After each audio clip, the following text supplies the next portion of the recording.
नारद जी ने पूछा, पुरुषोत्तम मास का रहस्य। जय श्री राधे कृष्ण भक्तों। पिछले अध्याय में आपने सुना कि किस प्रकार नैमिषारण्य में दिव्य सभा लगी और वहां सुखदेव जी महाराज का आगमन हुआ।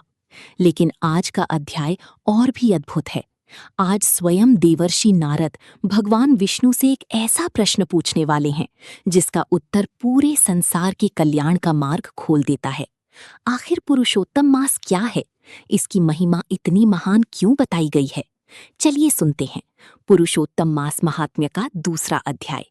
सूत जी ऋषियों से कहने लगे, हे मुनियों, मैंने स्वयं देखा है कि सुखदेव जी महाराज राजा परीक्षित को श्रीमद् भागवत की अमृतमयी कथा सुना रहे थे। ये सुनकर सभी ऋषि अत्यंत प्रसन्न हुए और बोले, हे सूत जी महाराज, जो कुछ आपने वेद व्यास जी के मुख से सुना है वही पवित्र कथा हमें सुनाइए। तब सूत जी ने हाथ जोड़कर कहा, हे ऋषियों, जितना ज्ञान मुझे प्राप्त है और जो मैंने गुरु व्यास जी से सुना है वही आज मैं आपको सुनाता हूँ। सूत जी बोले, एक समय देवर्षि नारद जी ब्रह्मांड में भ्रमण करते हुए भगवान नारायण की दिव्य धाम पहुंचे। वहां का दृश्य अत्यंत अद्भुत था।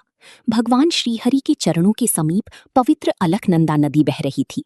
चारों ओर दिव्य प्रकाश फैला हुआ था। वहां अनेक सिद्ध ऋषि ध्यान में लीन बैठे थे।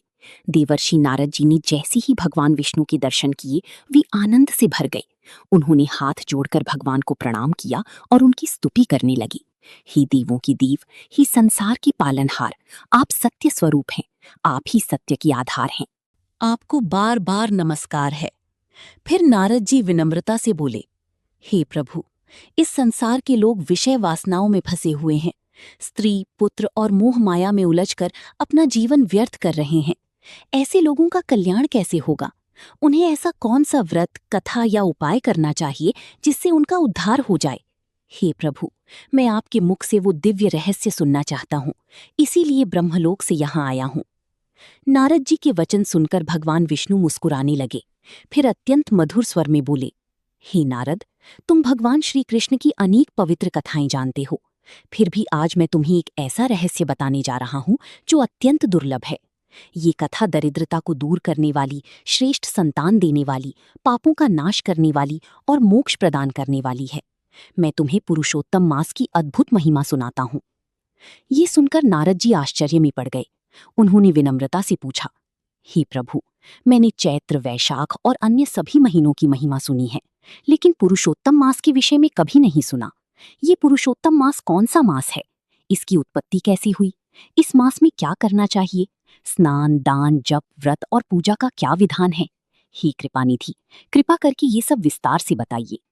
सूत जी बोले, हे ऋषियों, नारद जी के लोक कल्याणकारी वचन सुनकर भगवान विष्णु अत्यंत प्रसन्न हुए। फिर उन्होंने अमृत के समान शीतल और मन को शांति देने वाले वचनों में पुरुषोत्तम मास का महान रहस्य बताना आरंभ किया। भक्तों, अब तक आपने सुना कि नारद जी ने भगवान विष्णु से पुरुषोत्तम मास का रहस्य पूछा, लेकिन अब सबसे बड़ा रहस्य खुलने वाला है। आखिर ये पुरुषोत्तम मास बना कैसे? क्यों सभी महीनों में इसे सबसे श्रेष्ठ कहा गया? और क्यों भगवान श्री हरि ने स्वयं इसे अपना नाम दिया? इन सभी प्रश्नों का उत्तर मिलेगा पुरुषोत्तम मास महात्म्य के तीसरे अध्याय में। अगर कथा अच्छी लगी हो तो वीडियो को लाइक करें, चैनल को सब्सक्राइब करें और कमेंट में लिखें, जय श्री हरि। फिर मिलेंगे अगले अध्याय में।